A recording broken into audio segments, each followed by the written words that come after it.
So did you golf well the other day? Did you? Good for you. It was pretty hot. Uh-huh. Did you? Oh, good for you. Yeah. You still beat him? I would take that any day. And actually, the That only would be time like I me ever beating you, the probably. ceremony was out in the sun. Oh, yeah. But it was only about 20 minutes. And we were all in the tent. Why am I buying? There you go. Is that where Chris is at? So we had done my daughter before, but her and my wife was the officiant. So we were both like, let's just relax this water pound. It was a lot more relaxing. Good. It went well. I was actually for 2 days. I set up a tank on. I kept one of my larger trucks, but I was watering the road for 2 days because it's gravel. Yeah. And it blows, from west to east. So I was running a water truck about every 3 hours. That probably helped a lot. Just told everybody, I guess.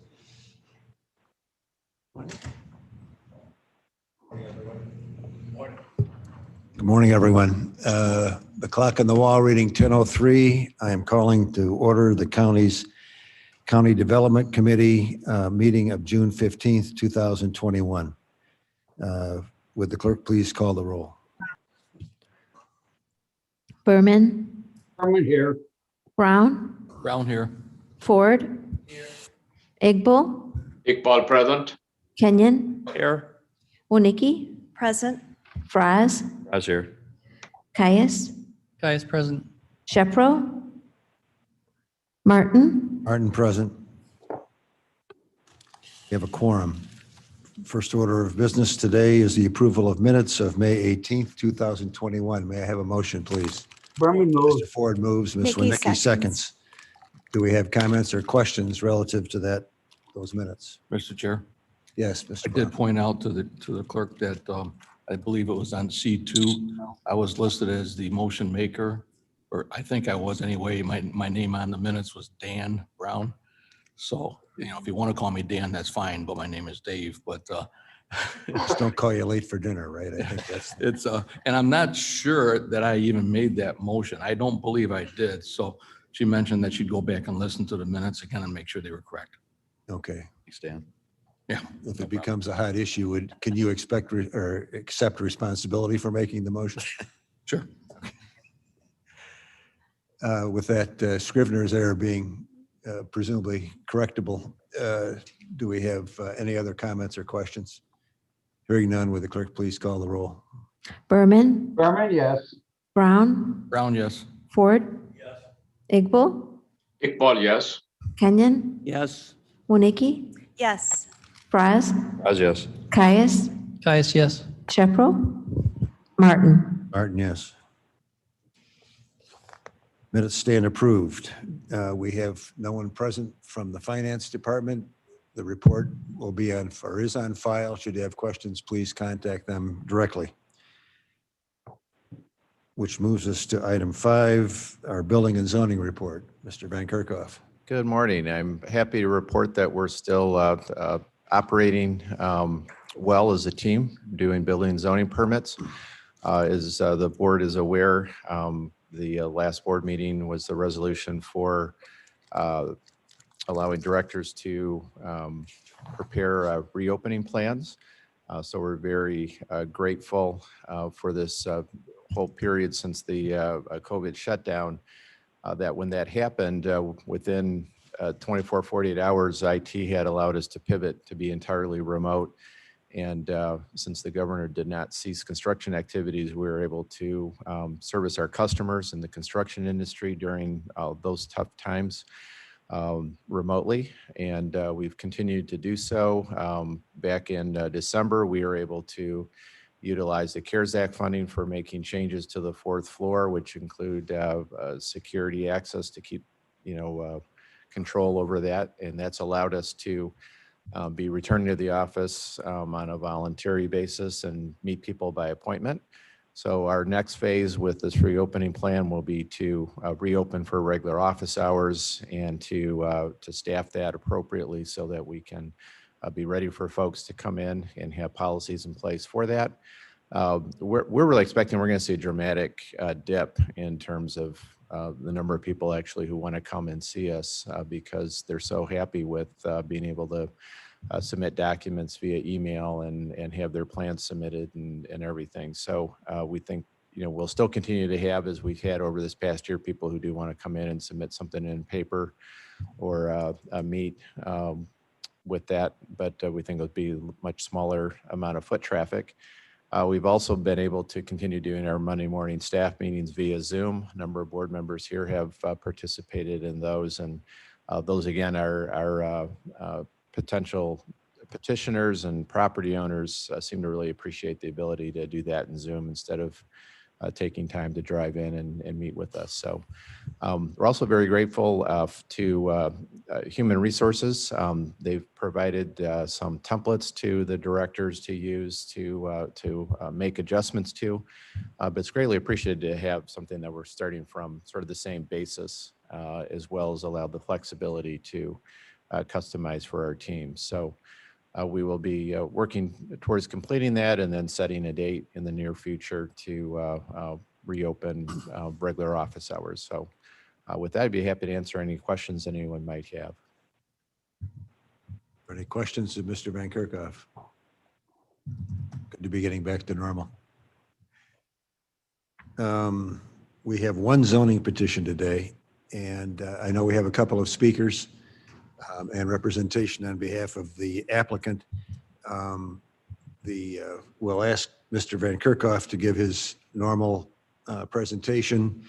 Then I will ask that the speakers be given an opportunity to speak, and then we will entertain a motion and the comments and questions from the members of the committee. So relative to petition 4576, Mr. Van Kerkhoff, take it away. Great. Thank you. Good morning. This is petition number 4576, requesting rezoning from F District Farming to R1 Family Residential. This is the 2040 plan map. You can see the subject property is outlined in red. It's an area that is planned for urban neighborhoods, mixed-use infill. This is a category of the land use applies to many such neighborhoods like this where it's surrounded by a municipality. In this case, the city of Batavia surrounds it, and the area is in gray. And a lot of these parcels are actually already constructed on and have single-family homes, as you'll see from the aerial. But the type of development that the county would want to see, according to the land use plan, would be that which is consistent with the urban neighborhood in terms of infill type development.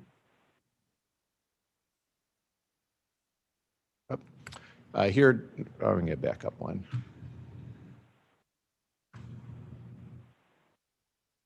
Here it is on the zoning map. You can see everything hashed in red is in the city of Batavia. The parcels in white are unincorporated parcels, all of which are zoned F District Farming, which was the pattern for older small lot neighborhoods in the urban area in the past. Here it is on the aerial. Again, you can see a very well-established single-family home neighborhood street pattern, which is interrupted. Evergreen Drive coming from the north and a little stub from the south are interrupted by this and one other parcel, which are not developed. Here's the subject parcel. Again, you can see Evergreen Drive terminating with a cul-de-sac from the north. And this parcel partially cleared on the east side and then wooded on the west side. Here's another close-up of it. There's an existing small structure on the property, as well as the areas that aren't green in the cleared area are areas of mulch, chipped area that the owner has used for removing trees and chipping those. Here is a Plata survey with topography. Staff recommended stipulations, mostly from Water Resources Department in terms of locating drainage pipes to their, actually, I'm going to let Jody Walnut cover this. I will state, from the get-go, most of the staff comments on this one and concerns and comments we heard from the neighbors at the public hearing were in regards to stormwater concerns. So I'm going to let Jody Walnut handle the recommendations that they have as conditions for this permit.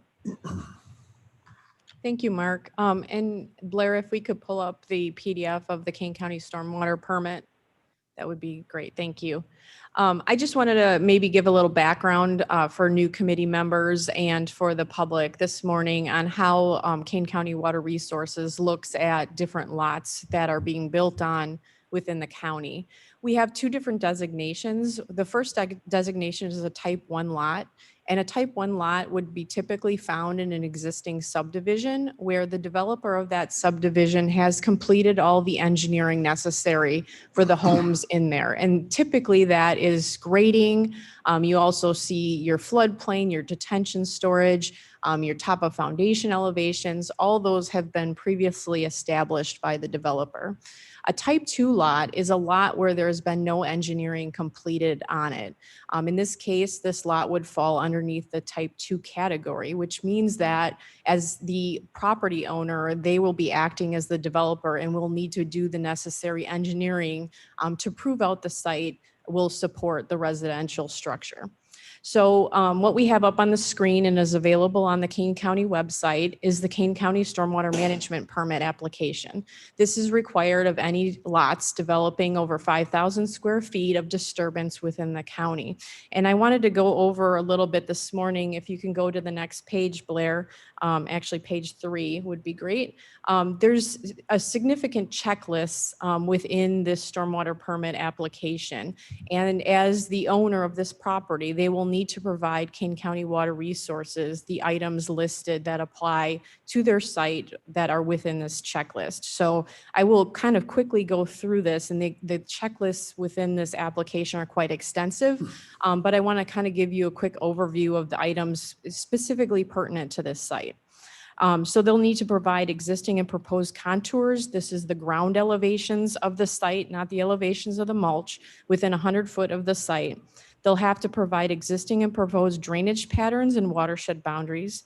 They need to provide pre-development floodplain limits, post-development floodplain limits, and also prove out that they're not increasing any flood heights on adjacent properties.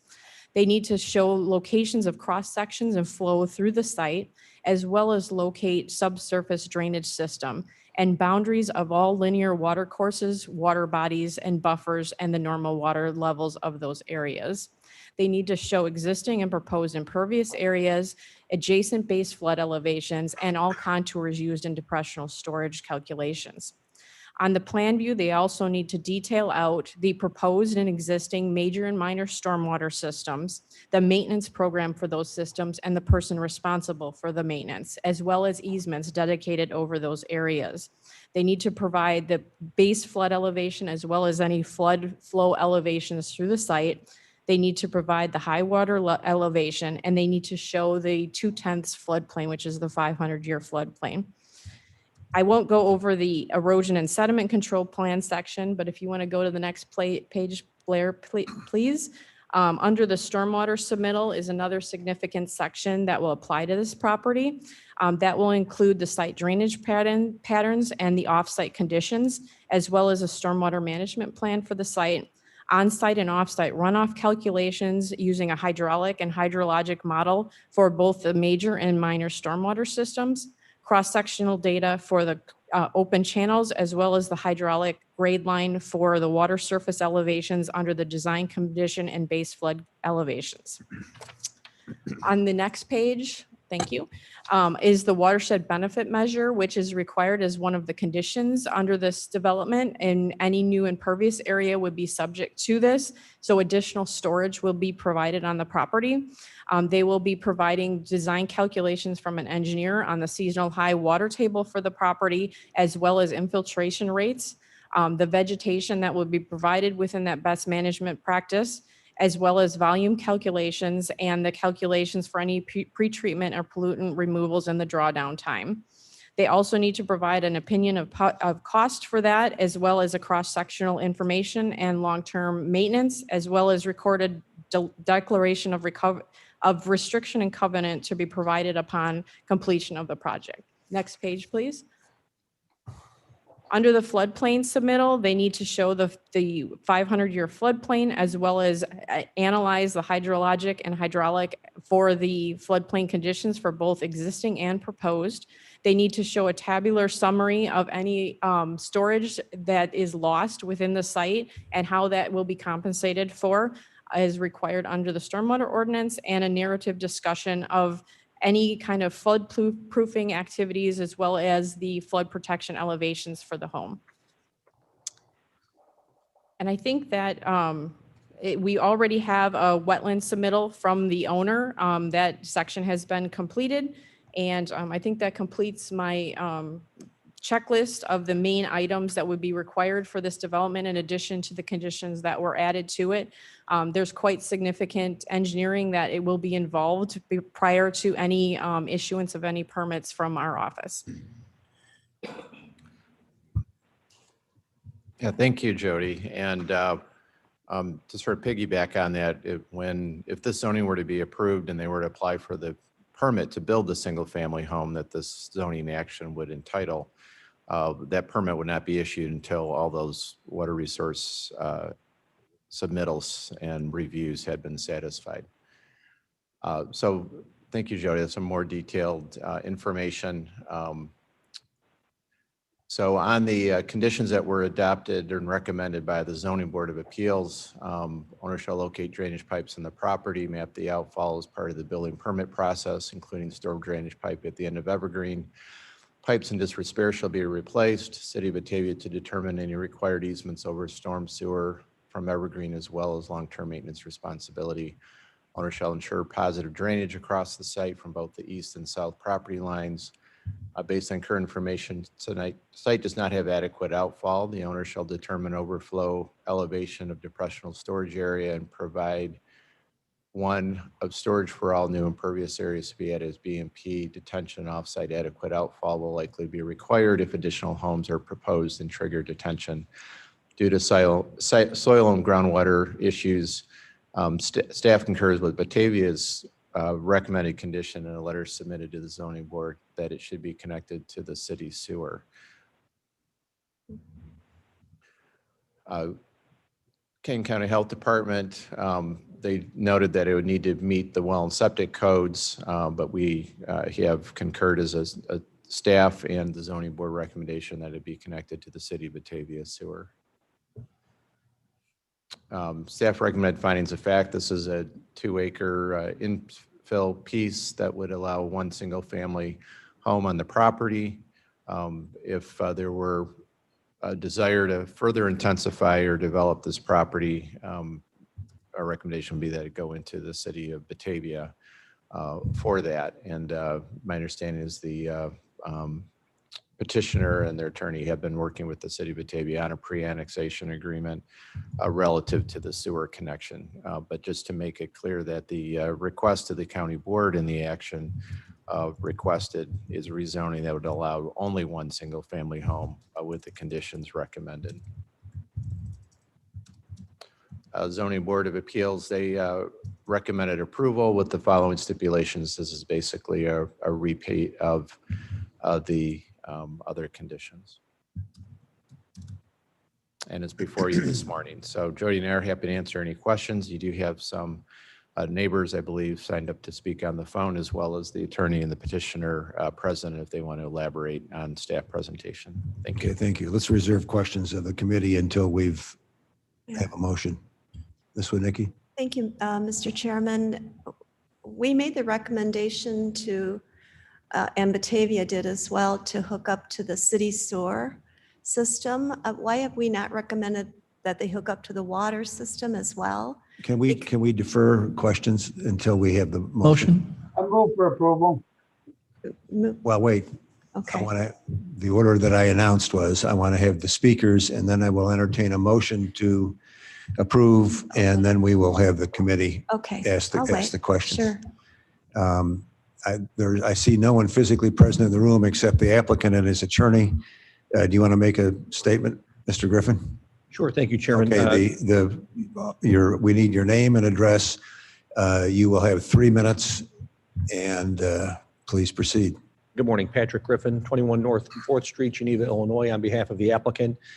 As usual, Mr. Van Kerkhoff and Ms. Wolnick have done a great job summarizing the project at its base. It's simply a rezoning from F to R1. We're seeking the rezoning to have the ability for one single family home. It's a little over 2-acre parcel. Most of the surrounding lots are in the 12 to 13 square foot range.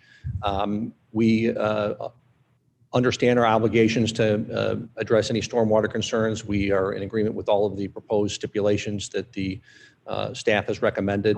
And we also think that this is consistent not only with the county zoning ordinance, as we've indicated in our proposed findings of fact, but also helps to begin to eliminate some of these pocket areas that are wholly surrounded by the city of Batavia. So Mr. Lamel and I are certainly available for any questions, but that's it. Okay, thank you. I show as the next speaker in line, Ken Fox. Mr. Fox, are you still online? Mr. Fox?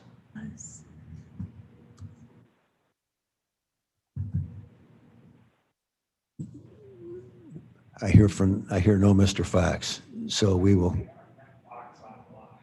I see that, but I don't. Mr. Fox? Let's pass Mr. Fox right now. Can you hear me now? I can hear somebody. Who is it that's speaking? This is Karen Fox. Oh, we can hear you. If you'd please Okay. Offer your name and address. Yes, my name is Karen Fox and my husband Ken and I live 333 Evergreen Drive, Batavia. We've lived on Evergreen with our family for 28 years. Our house is on the west side of the street, just adjacent to the applicant's property. As I said last week in the zoning meeting and have told Stefan, we don't have a problem with him building on the property, but we do have a couple concerns. The first concern is the stormwater management. Having lived on Evergreen for so long, we know that even an average rain sends lots of rain to the petitioner's property at the end of the street. We've seen changes in the water movement in recent years, and there's been water standing in places it never did before. So we want to avoid more of this in the future. Our second concern is that sand from local foundries was trucked in and dumped for fill by the previous property owner. Our fear is that, like the Furnace Siemens property in Batavia, it will need to be removed and disposed of safely. The adjacent properties all have their own wells, and we don't want to risk contamination. We'd like to see EPA testing of the soil before it's even disturbed. We hope that the county will make sure the proper steps are taken to protect our property. We don't want stormwater and contamination issues as this project moves forward. Thank you for your time. Thank you very much. Going down the list, I see Stephanie Martins. Are you online, Ms. Martins?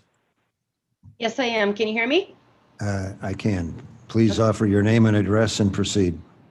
My name is Stephanie Martins, and I live at 332 Evergreen Drive. And I do have, can I share my screen? Yes. Do I just do share screen?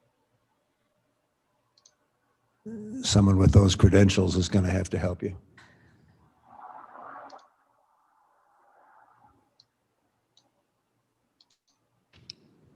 Can you see my screen?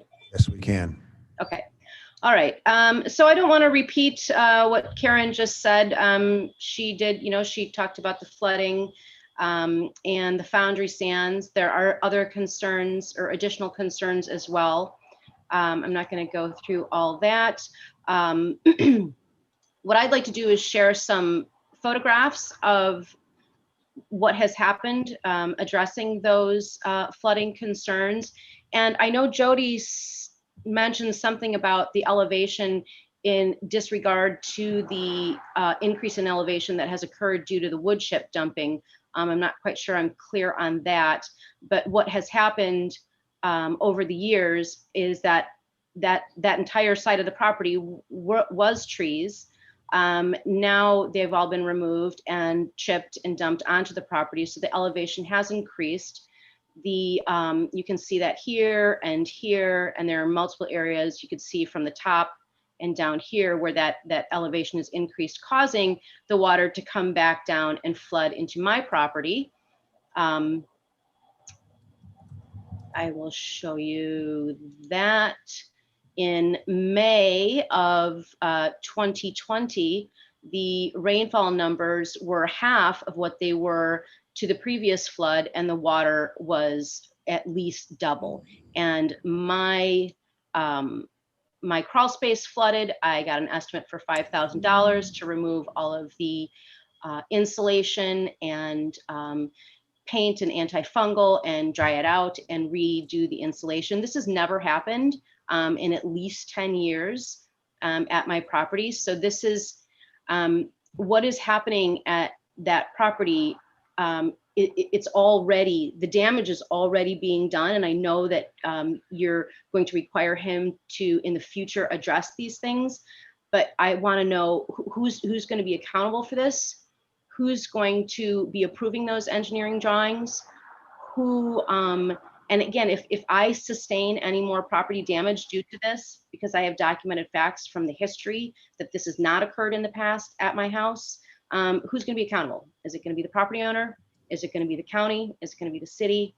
These are my concerns. Who's going to be accountable for the damage to my property if this is not done correctly? And who is going to be ensuring that it is done correctly? Some of the other concerns are that there are great horned owls nests in that area. There were also hawks that were in that area that are now gone. Excuse me, and multiple, the habitat of multiple animals and how that's going to be addressed moving forward with this. I'm going to share a few other pictures that I'm going to show you. This is my yard. I essentially had a moat around my home in May of 2020. And again, this has never happened as long as I've lived there. So these are just some of those photos. This is 333, the Fox's front yard, and along the south side of their yard, over here and over here at the end of the street. These are all. If you could please conclude your presentation. Thank you. Are my 3 minutes up? Yep. Okay, I just want to make sure that this is addressed. I want to know who's going to address it, and I want to know who's going to be accountable for the damage that the neighbors have sustained and could possibly sustain in the future if it's not done properly. Thank you. I show no other registered speakers. Are there any other speakers? Is there anyone online that wants to address this issue? Hearing none, then the chair will entertain a motion. Brown moves. Mr. Brown moves. For a second. Mr. Fraz seconds. We will now proceed to questions from the committee. I know it's been said 2 or 3 times. I just want to remember as we do this that the issue before us is the rezoning from farming to residential, which would enable one house. There are other long-term issues regarding properties that are activities that are included within the annexation agreement with the city of Batavia. And at least as I recall the materials, the only one relevant to our review today is that the city of Batavia has required in that agreement that there be a connection to the city's sanitary sewer. But otherwise, it's all perspective based upon what the property owner determines to do in the future. Is that a correct statement? Okay, thank you. That being said, I'm opening the floor to questions. And Ms. Winicki, I interrupted you before. Please proceed. Thank you, Mr. Chair, but I think Mrs. Fox answered my question. It sounds like surrounding homes are still on private wells. That wasn't stated earlier. That's correct. Okay, so that makes more sense to me. Thank you. Okay. Other questions, Mr. Cayos? Yeah, there was a mention by one of the speakers of a sampling for the sand. Is that relevant? Is that a reasonable request? I don't see that in any of the, That would be the property owner's responsibility. We checked with the city of Batavia and there's no record that Foundry Sands came to this property, as well as reviewed all of our historic air photos. It was vegetated the entire time during that time period where the sands were apparently supposedly moved in there. We do know there was some sand backfill there is a 20-foot, 5-foot easement that runs with a city of Batavia sanitary sewer along the north side of the property as well as the west side of the property. And there was sand backfill that was put along with that. But in order to enable the property owner to have clear environmental responsibility under IEPA, they could conduct a phase 1 environmental assessment if there was warranted reason to believe that there was Foundry sand that was brought into there, but we could not find any evidence of it. Can I comment on that? This is Karen Fox. When we moved here, there was a working nursery and the landowner told us himself that he had the sand trucked in from Foundries to use as fill, not just around the tiles but to level the land. So, and my husband has seen the sand there. So we believe it to be true because it came from the horse's mouth. There may be sand along the tiles that was used for drainage for other things, but we know that the guy who brought the sand in told us directly. So it's not hearsay. And I have talked to the landowner about it, and I believe he may investigate it. Thank you for your comment. And we cannot have comments during the deliberation here. That time has passed. Okay. But, thank you for the Okay. additional thoughts. Mr. Fraz. I have a question for the petitioner. I'm just curious. So Evergreen, is that a township road? Yeah. Mr. Brown saying yes. I believe it is a township I road. guess I'm just kind of surprised being an island, in the middle of Batavia, why like annexation wasn't pursued. And they're requesting, I heard something about pre-annexation agreement related to the sanitary sewer. Right, there's a pre-annexation agreement, and certainly maybe Mr. Lamel can answer the question a little bit better than I can. Would you like to just briefly describe why you're doing it in this phase? Yeah, so I'm doing it in this phase because there's a recommendation from the city of Batavia. There is no city utilities in Evergreen Drive. And I think that's also the reason why the city is not pushing for annexation of the areas there, but does it in a more soft way as properties change ownership.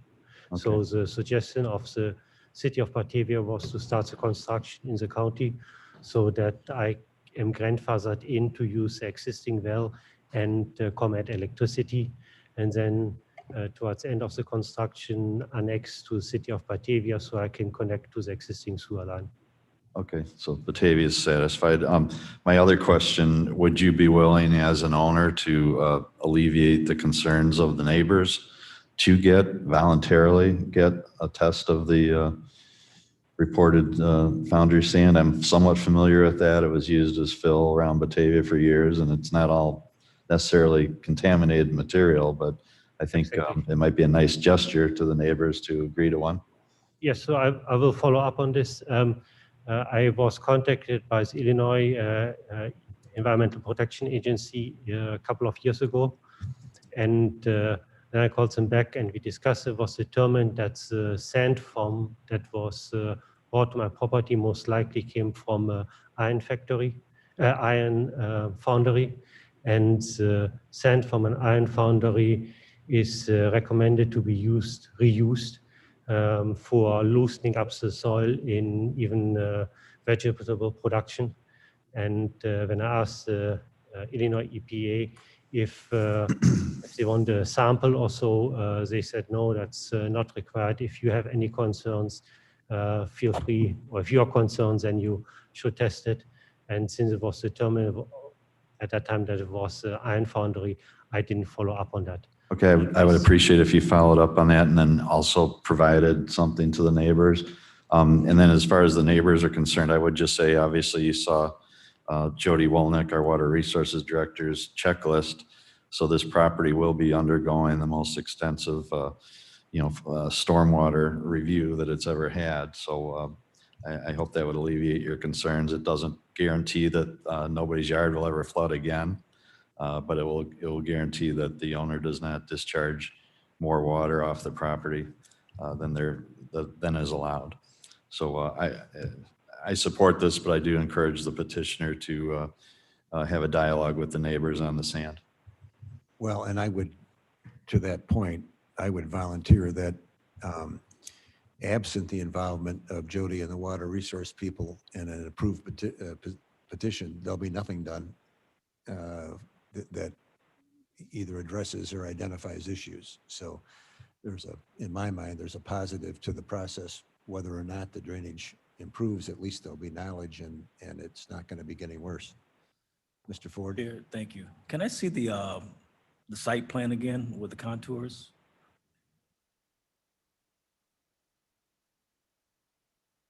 I don't remember seeing contours. What? I think it just had some lines on it.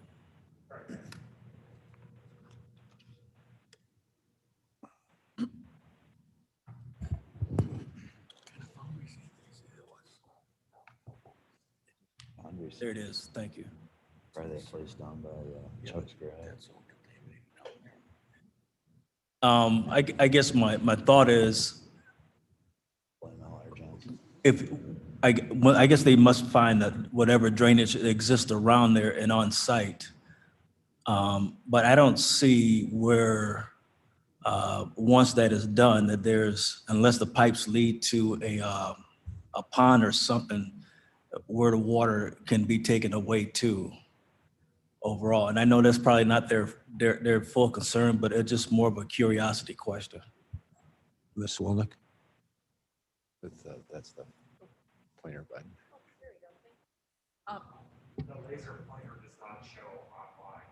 Okay, so the flow through the site is basically from the northeast to the southwest. Okay. There is this depressional storage area in here that will fill up, and then it overtops into a detention basin in the city of Batavia. And then from that detention basin, it overtops the street to the west and then to a flood route in that direction. So there is a storage issue here as well as a conveyance issue for the stormwater. So any kind of fill that's placed in this area will need to be compensated for. And then there needs to be assurance that there's flow capacity through this corridor to ensure that the flow does not proceed to the north, nor does it proceed to the south, and it contains itself within that flow pattern. All right, thank you. That does answer my question. Other questions? Mr. Brown? Thank you, Mr. Martin. Could I ask the petitioner again, you had mentioned that you were told that the foundry sand from a certain foundry wasn't contaminated. What foundry was that? I couldn't understand you. No, the Illinois EPA told me that in general, foundries, sand from iron foundries are not contaminated. Okay. Ms. Karen Fox gave me yesterday evening a newspaper article about Siemens foundry in Batavia, where contaminated foundry sand was found. So I was now taking as the next step, seeing if there's any connection between the sand on my lot and the Siemens foundry in Batavia. Okay, I think to Mr. Fraz's comments, I think it'd be a great gesture and maybe even a requirement if we could, I don't know, for that study to be done on the soils because as the petitioner mentioned here, a Siemens foundry, the pollution, the issue with the Siemens property was not the sand that was produced at the Siemens property. It was the sand that was imported into it from the foundry, the old CNF Forge, or no, the Shumway foundry down by the river. And if that's where this sand came from, there could indeed be an issue. We don't know. As Jody said, there's no evidence of that. But certainly, I think that that would be something that you as the petitioner would want to know before you get started because you don't want to have an issue when you've gotten started, I'm sure. So if that's something that you could look at, I'd appreciate it. Also, Jody, I think, what you've explained was a very good presentation and certainly the county's on top of what needs to be done. But I do have a couple questions that I think may help alleviate some concerns for the neighbors. And that is during construction, what process what process is in place or will be in place to be assured that when they're constructing the home, when they're disturbing the soils, that they're not going to be putting dirt someplace that they shouldn't put it that would obstruct the flow if we should get a rain during that time. That would be question one. And question two is when everything's all said and done, what is the process to verify that everything was done correctly? Certainly. The stormwater management measures in a situation like this would need to be installed prior to any kind of impervious area being built. So that will be a requirement of the stormwater permit to make sure that we have the adequate volume and that material is not being stored within that flood route or within the flood boundary. In regards to ensuring that this is built the way it should be built, our stormwater ordinance requires as-built surveys of both the storage volume that is produced with volume calculations provided, as well as built plans of the site itself, including the house and the improvements, as well as the final contours to verify that we have that flood route that was originally designed by the engineer meets the design requirements as a final grading survey. And all that would have to be done before the petitioner could get occupancy? We can make that a requirement. Sometimes we do have situations where in the winter, dirt is unable to be final graded and seeded, that we do allow a letter of intent to be issued. But the letter of intent memo of understanding places a requirement that the drainage is there and present. So while they might not be able to seed it finally, they would have to have all the major grading completed in order to receive a letter of intent. I think something to that extent, Mr. Chair, would be important because we've all driven, or you and I know, both driven down there and looked at this property. I'm very familiar with it and everything drains right to that area. And if something was done that would obstruct the drainage during the winter months, there could be a real issue for the adjacent property owners. Thank you. And do we have any other comments or questions? Mr. Chairman? I have a comment. Mr. Kenyon. It seems to me the residents will benefit from this because something's going to be done. If the petitioner walked away and left it, the flooding would still happen. So I see it could be a win-win if they follow all the recommendations of our stormwater I people. see that point. Did I hear another question? Yes, Mr. Chairman. Mr. Iqbal? Yes. I have a question for the engineering, Ms. Jody. The question is, why were the basements allowed in this area? There is no drainage, so why were these basements there to begin with? We have that issue all across the county, and it was at a time when this development occurred that there wasn't the engineering practices. Actually, the county didn't actually have an engineering department. that was reviewing the groundwater conditions and the flood boundaries for areas such as this. And with our current ordinance, it requires that any new building within Kane County unincorporated areas be placed above the lowest floor, be above the flood protection elevation. And if there is no flood boundary nearby, that it has to be 6 inches above the seasonal high groundwater table.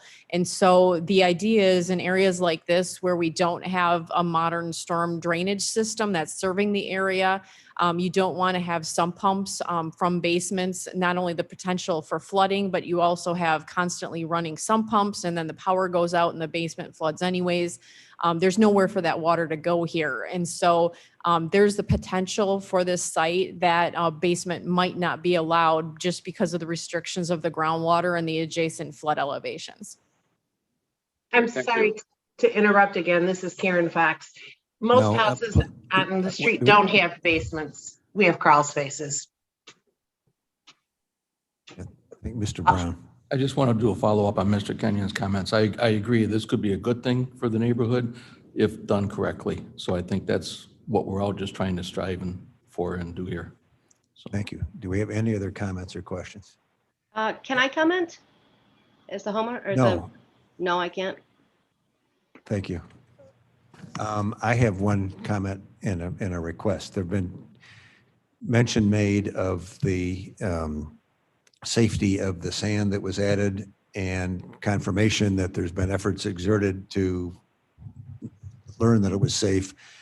Is there a way, Jody, that we can that we could modify the conditions so that we make a reasonable request of the petitioner to provide documentation sufficient that we and the neighbors can be assured that the sand came, if there in fact was sand there, that it came from a safe source and not a source of pollution?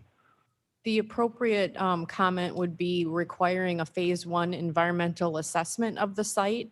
And if there were findings from that phase 1 environmental assessment, the owner would then need to do a phase 2 environmental assessment. So the phase 2 environmental assessment is typically contingent on the findings of the phase 1 environmental assessment. Okay, then we have before us a motion. I think comments have concluded. What I would request is that someone move to amend the conditions to include an obligation of a phase 1 environmental audit to be performed by the seller.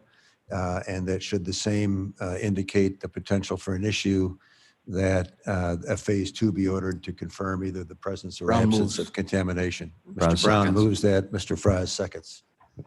So I think procedurally we now have an, oh no, we have to vote on the amendment. Mr. Ford? You what? Oh, okay. I'm slow in the uptake sometimes, but I tend to get there. All right, so we need to vote on this amendment. Would the clerk please call the roll? Berman, Berman, yes. Brown, Yes. Ford. Yes. Igbo, Iqbal, yes. Kenyon, Yes. Winnicke, Yes. Fraz, Yes. Caius, Caius, yes. Martin. Martin, yes. Motion carries. So we have an amended motion before us, not amended emotions. Would the clerk please call the roll? Berman, Berman, yes. Brown, Yes. Ford. Igbo, Iqbal, yes. Kenyon, Yes. Winnicke, Yes. Fraz, Yes. Caius, Caius, yes. Martin. Martin, yes. Motion carries. The petition as amended or the recommendations as amended stand approved. A question, Mr. Chair. Fraz. Maybe it's just me. Did you need a second and a motion and a second on the original? No. It just covers we had the, We had a motion and a second, did we not? To approve the original. oh, And okay, then so, we had a motion and a second and a vote. thank you. on the Just want to be sure. Sorry. Thanks for your time today. You're welcome. Planning and special projects. As noted in other meetings, our planning staff reports to and supports the work of a number of different committees, and a summary of their work is included in your packet, and I'm happy to answer any questions that you might have. Seeing no heads bobbing, thank you. Any subdivision today? No. Any separate environmental resources report today? Nope. Now, water resources. Okay, Item we, A. we haven't had a few items for a number of months here, so we decided to pack them all into this meeting. If you could go to the, perfect, thank you. And I can advance this, right, with this? Either that or I can just tell you next slide.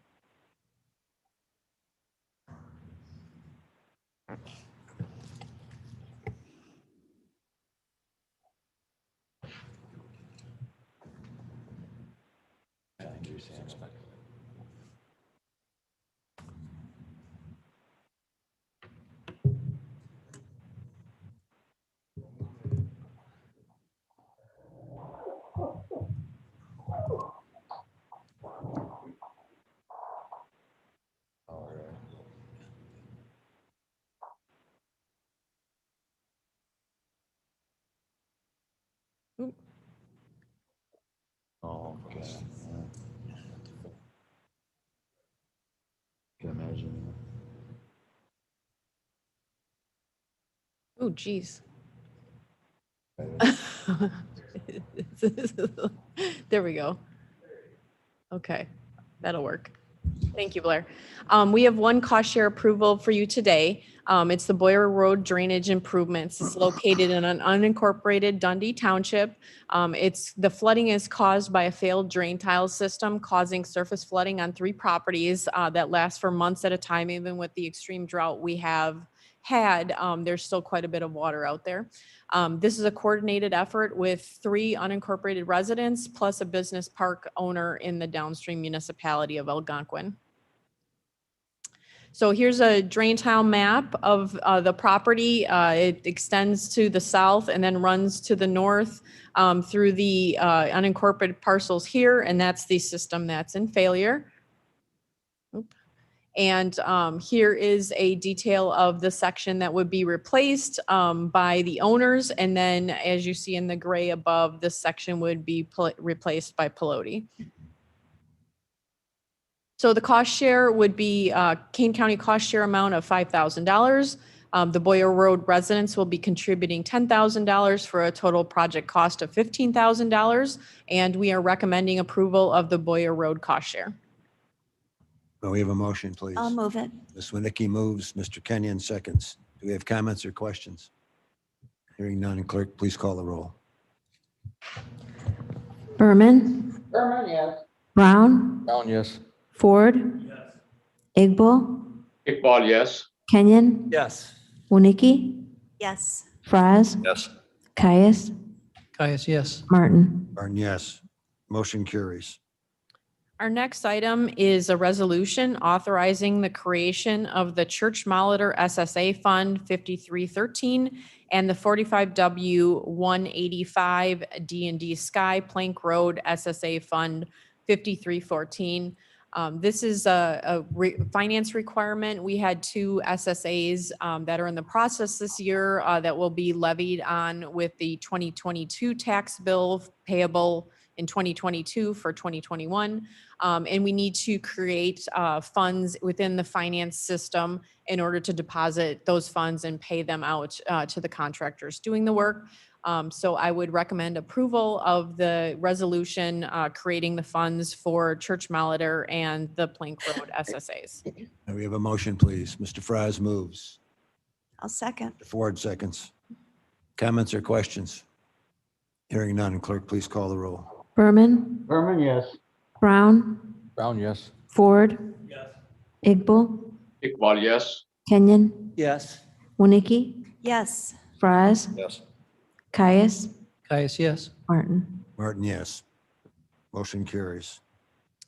Next, we have an ordinance proposing the establishment of the Ogden Gardens Special Service Area Number 2, SW 55 of Kane County, Illinois, and the levy of taxes for the purpose of paying for and providing services in and for such area. As a little background, the Ogden Gardens Water Trust is a water trust that was established in Kane County for the subdivision Ogden Gardens. It's located near Liberty and East New York Street in unincorporated Kane County. It was established back in the mid 1920s. Since that time, they've been operating a water system out there for approximately 180 residents that live in that area. Their water system is in disrepair as it is quite old. Not only the tanks and the storage building for the tank, but also the water service lines and the water services themselves. We've met with the Water Trust. We've worked with them for quite a few years. And they have established a non-for-profit for their water trust. So they are eligible for community development block grants. This is one of our neighborhoods that it's approximately 70% low to moderate income. So we're working with the Office of Community Reinvestment on obtaining some community development block grant funds, as well as a USDA low interest loan for the area to start replacing that infrastructure. As part of that requirement, specifically for the community development block grant, the Office of Community Reinvestment has asked for a backup mechanism that would enable the county to levy funds for this water trust should the water trust fail to maintain this new infrastructure, or should it go defunct within the following years. So this is basically a backup SSA mechanism that gives the county the assurance that the investments that are being made in this water trust are going to be maintained well into the future. Are there any questions? I have a comment. Jody spews this off in 2 minutes, but this is months of creative and diligent effort on the part of her and Mr. Berger in assuring or helping to assure that we have continued clean water for the residents of this county. Yeah. And this isn't the only one of these little anomalies that exist in the county. There are these water trusts and other things kind of scattered around that would be left up to their own devices, but for the assistance that Jody and Scott have offered here. So I, on behalf of the citizenry, I want to thank them for both protecting the water drinkers and the rest of the taxpayers. We have a motion, please. I'll make the motion. Mr. Ford moves. Mr. Fries seconds. Any other comments or questions? Mr. Ford. Mr. Chairman, thank you. This is long overdue. I believe this is in Aurora, right? Correct, Aurora Right. Township. This is right next to our forest preserve, right close to our forest preserve. Oakhurst. Oakhurst Forest Preserve. I've seen this pop up back in the 90s when I was in the mayor's office for the city of Aurora. The attempt to try to get anything worthwhile done here through a regular SSA, the values of the properties were not there back then. So this process, I applaud and really support this effort. And I really look forward to something being done here, because the problems that they've had in their yards and with their septic tanks are just long overdue. Thank you. Mr. Fries. I was thinking it would have been nice if there was some money in that trust earning interest for 100 years to pay for this, but I guess there was none. Well, I think the word trust is, yeah. It's fun, I guess. I was thinking. Yeah, you're thinking of your trust. This is a public trust. So anybody else? Mr. Chairman, this is Alan. Miss Allen. Thank you. Jody, can I ask, is this a multi-year project to replace this infrastructure, or do you have a timeline? I do. Thank you for the question. And the immediate need is the water storage tank and the building that goes along with that. And so they are currently sending in the IEPA permitting. They have drawn the plans and worked with an architect and an engineer to develop those. So those are ready to go. And the plan would be to do the construction on the building and the water storage tank this fall. And then over the winter, we have plans going back from 1996, and that was before the storm drainage was put in this neighborhood.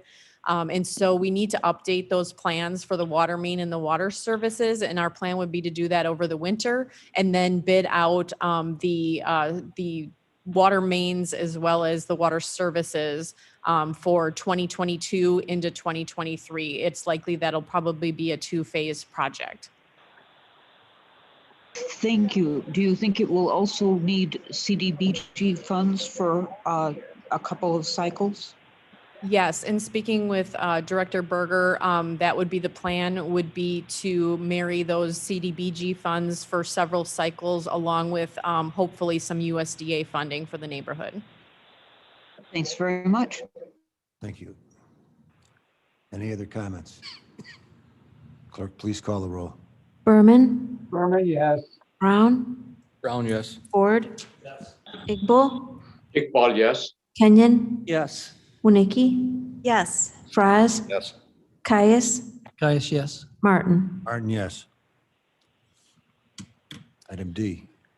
The next item we have is the final approval of the D&D Sky 45W 185 Plank Road SSA SW 54. This one went to public hearing at the county board meeting this month. As you recall, this one is specific for a stormwater violation that occurred on the property, and the funds coming back over the next 10 years will go into our stormwater management fund to create regional detention facilities. May we have a motion, please? Brown moves. Mr. Kenyon moves. Mr. Brown seconds. Do we have comments or questions? Hearing none. Clerk, please call the roll. Berman, Berman, yes. Brown, Yes. Ford, Iqbal, Iqbal, yes. Kenyon, Yes. Winnicki, Yes. Fraz, Yes. Caius, Caius, yes. Martin. Martin, yes. Motion carries. Item E. The last item we have before you this morning is a resolution approving a contract with CAMVAC of Sandwich, Illinois for on-call sewer jetting and televising services for our cost share drainage program. We did only have the single bidder on this work, which is CAMVAC. Part of the reason for that is that we don't use these services a lot. They are used in our cost share drainage program. In most cases, the site access is very difficult. So we need a contractor that has very small equipment, and they're working in people's backyards. So they need to be very diligent of the neighborhood and the improvements neighbors might have done in their backyard. We have worked with CAMVAC for quite a few years. It's been a number of years since we've gone out for an RFP for their services, and wanted to make sure that we're still getting the best prices and the most qualified company for our residents.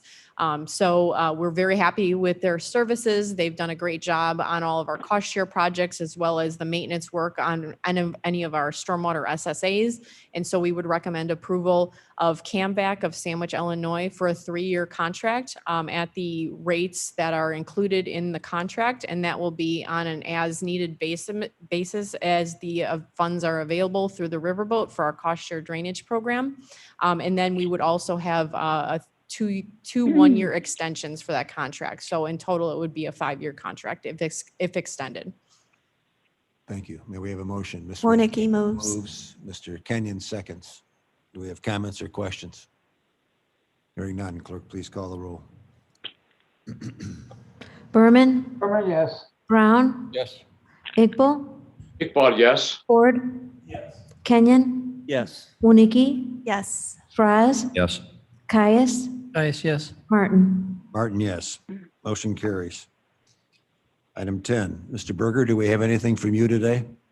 Good morning, Chairman Martin. We do not have any items for you this morning. Thank you for that detailed report. I love its brevity. We have no Settlers Hill news, new business. I think our zoning petition this morning gives evidence of the fact of how successful our staff is in dealing with these issues as they come in. There were a lot of legitimate concerns raised by members of the public to this project, and there was very good and successful effort, at least in my opinion, on the part of Mr. Van Kerkhoff and Ms. Wolnick in addressing those issues and giving this committee the opportunity to move forward with what we did, having a full deck of facts. So it's a continuing thanks. It always seems like it's good that comes from your offices, but once in a while it ought to be said. Even a German can offer a compliment once in a while. May I have a motion, please, to place reports on file? Brown moves. Mr. Ford moves, Mr. Brown seconds. Comments or questions? Hearing none. Clerk, please call the roll. Berman, Berman, yes. Brown, Yes. Ford, Yes. Iqbal, Iqbal, yes. Kenyon, Yes. Winnicke, Yes. Fraz, Yes. Caius, Caius, yes. Martin. Martin, yes. Reports are on file. I have no knowledge of an executive session. May I entertain a motion to adjourn? So moved. Mr. Kenyon, Mr. Brown seconds.